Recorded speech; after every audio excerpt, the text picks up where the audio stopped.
आशा करती हूँ आप स्वस्थ होंगे, मस्त होंगे और खूब मन लगा के पढ़ाई कर रहे होंगे।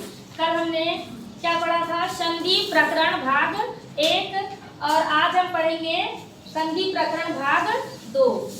कल हमने आपको संधि की परिभाषा बताया था संधि किससे मिलके बना है? सम, उपसर्ग, धा, धातु और की ई प्रत्यय से मिलके क्या बना है? संधि बना है। ठीक है, संधि की परिभाषा मैंने बताई थी, द्वयो वर्णानाम परस्पर मेलनम च संधि। दो वर्णों के आपस में मिलने पे जो विकार उत्पन्न होता है उसे संधि कहते हैं। कल हमने स्वर संधि के भेद बता दिया था आपको, स्वर संधि के 8 भेद बताए थे, तो उसी भेद में से आज हम बताएंगे आपको दीर्घ स्वर संधि। दीर्घ स्वर संधि, दीर्घ का मतलब होता है बड़ा, दीर्घ का मतलब क्या होता है? बड़ा। तो देखिए दीर्घ स्वर संधि का सूत्र है अकः सवर्णे दीर्घः, अकः सवर्णे दीर्घः, अकः सवर्णे दीर्घः। तो आप देखिए ये सूत्र आपको याद रखना है, अक सवर्णे दीर्घः, अकः सवर्णे दीर्घः। तो देखिए परीक्षा में कैसा आएगा, ये अक सवर्णे आ जाएगा और आपको जो 4 न्यू टाइप रहते हैं उसमें आ जाएगा दीर्घ, गुण, यण, ये आपको न्यू टाइप आ जाएंगे। तो अक सवर्णे दीर्घः दीर्घ संधि का ये क्या है? सूत्र है। देखिए दीर्घ संधि की परिभाषा, जब ह्रस्व या दीर्घ, जब ह्रस्व या दीर्घ, तो देखिए ह्रस्व का मतलब होता है छोटा और दीर्घ का मतलब होता है बड़ा। अ ई उ री से क्रमशः ह्रस्व या दीर्घ अ ई उ री का मेल होता है तो वही वर्ण दीर्घ हो जाता है। दीर्घ मतलब बड़ा, बताए ना, दीर्घ मतलब बड़ा। आ, बड़ी ई, बड़ा ऊ और बड़ा ही हो जाता है। तो देखिए मैं आपको ट्रिक के साथ बता रही हूँ, आपको याद रखना है बड़ा आ, बड़ी ई, बड़ा ऊ और बड़ा री, ये इतने आपको याद रखना है। संधि पहचानने की क्या है? ये ट्रिक है, समझ गए? देखिए अ आब्लिक आ, अ आब्लिक आ प्लस अ आब्लिक आ, देखिए अ प्लस अ भी आएगा तो भी बड़ा आ ही होगा, आ प्लस अ भी आएगा तो भी क्या होगा? बड़ा आ ही होगा, समझ गए? तो देखिए फिर ई प्लस ई, ई प्लस ई तो बड़ी ई होगी, बड़ी ई प्लस बड़ी ई भी होगी तो बड़ी ई होगी, दीर्घ ही हो जाएगा। ये इससे आप समझ ही चुके होंगे, दीर्घ मतलब बड़ा, तो क्या होगा? बड़ा ही होगा सब। उ प्लस उ बराबर बड़ा उ, री प्लस री बराबर बड़ी री, समझ गए? अब देखिए इसके कुछ उदाहरण है, आपको मेन याद रखना है बड़ा आ, बड़ी ई, बड़ा उ और बड़ा री, ये दीर्घ स्वर संधि का क्या है? सूत्र है। उदाहरण शस धन अंकः, शस धन अंकः, शस, शस, तो यहाँ क्या आ रहा है? अ आ रहा है कि नहीं?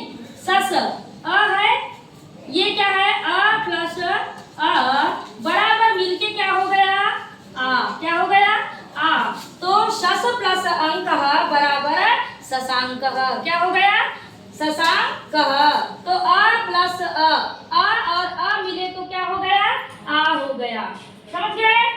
अब देखिए दूसरा च धन अपि, च च उच्चारण करने में क्या आ रहा है?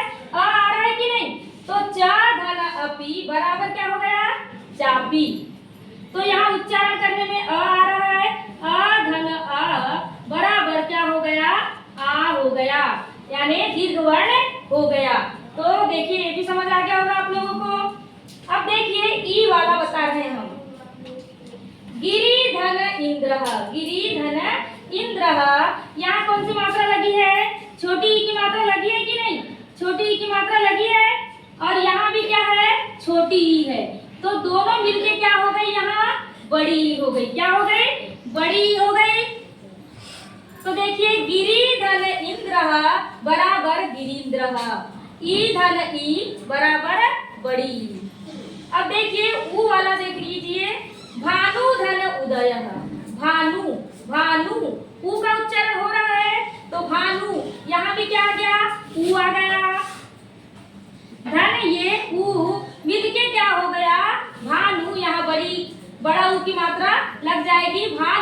उदयः, बड़ा ऊ आ गया। अब देखिए दीर्घ वर्ण हो गया। अब देखिए री का, है ना, ऋषि वाला देख लीजिए, बड़ा ऋषि हो जाएगा पित्र, पित्र, ऋषि का आ रहा है पित्र, आ रहा है कि नहीं ऋषि का, पित्र धन ऋणम। तो देखिए छोटा री धन छोटा री मिलके क्या हो जाएंगे, बड़ा री हो जाएगा, तो पितृणम क्या हो जाएगा, पितृणम। तो आपको देखिए, आपको ये याद रखना है आ ई उ री, ये बड़ा आ बड़ी ई बड़ा उ बड़ा री, ये दीर्घ स्वर संधि के उदाहरण है। आसान रूप से आप इनको पहचान सकते हैं और संधि विच्छेद कर सकते हैं। अब देखिए दूसरा है गुण स्वर संधि। दूसरा क्या है, गुण स्वर संधि। अब हम आपको गुण स्वर संधि का बता रहे हैं। इसका सूत्र है आद गुणः। क्या सूत्र है, आद गुणः। परीक्षा में आएगा गुण संधि का सूत्र लिखिए, तो आप लोग लिखेंगे आद गुणः। समझ गए। देखिए इसका मेन पॉइंट याद रखना है आपको, ए ओ अर अल, ए ओ अर अल। संधि पहचानने की ट्रिक है ये, ए ओ अर अल, ए ओ अर अल। समझ गए, याद रखना है। तो देखिए आ धन ई, आ धन ई अगर आएगा तो ए हो जाएगा, क्या हो जाएगा, ए हो जाएगा। और आ धन ई भी आएगा तो ए हो जाएगा। फिर देखिए आ धन उ तो क्या हो जाएगा, ओ हो जाएगा। आ धन उ तो भी ओ हो जाएगा। समझ गए। आ आब्लिक आ प्लस री आब्लिक री तो क्या हो जाएगा, अर हो जाएगा। क्या हो जाएगा, अर हो जाएगा। आ आब्लिक आ प्लस र बराबर अल, तो ए ओ अर अल, ए ओ अर अल। देखते ही पहचान आ जाना चाहिए कि कौन सी संधि का क्या है, उदाहरण है। तो देखिए उदाहरण कुछ हम आपको समझा दे रहे हैं। नर धन इंद्रः, नर धन इंद्रः, नर नर क्या आ गया, आ गया नर धन ई बराबर क्या हो जाएगा, अ धन ई मिलके क्या हो जाएगा, ए हो जाएगा। क्या हो जाएगा, ए हो जाएगा। ए की मात्रा लग जाएगी, नर धन इंद्रः बराबर नरेंद्रः। क्या हो जाएगा, नरेंद्रः। ए की मात्रा लगी कि नहीं। अब देखिए महाधन ईशः, महाधन ईशः, तो महा महा महा क्या आ गया, आ गया कि नहीं, यहाँ क्या आ गया, आ गया। तो आ धन बड़ी ई मिलके क्या हो गए, ए हो गया। क्या हो गया, ए हो गया। आपको महेश का संधि विच्छेद करने अगर आया तो आप लिखेंगे महाधन ईशः बराबर महेशः। क्या लिखोगे, बराबर महेशः। आपको पहचान आ जाना चाहिए, ए की मात्रा वाले, ओ की मात्रा वाले, समझ गए।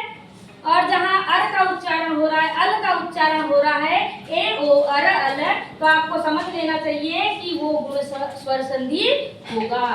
अब देखिए और एक उदाहरण बता दे रहे, ओ वाला महाधन उदयः, महाधन उदयः, आ धन उ, आ धन उ, आ धन उ बराबर क्या होता है, ओ होता है। क्या होता है, ओ।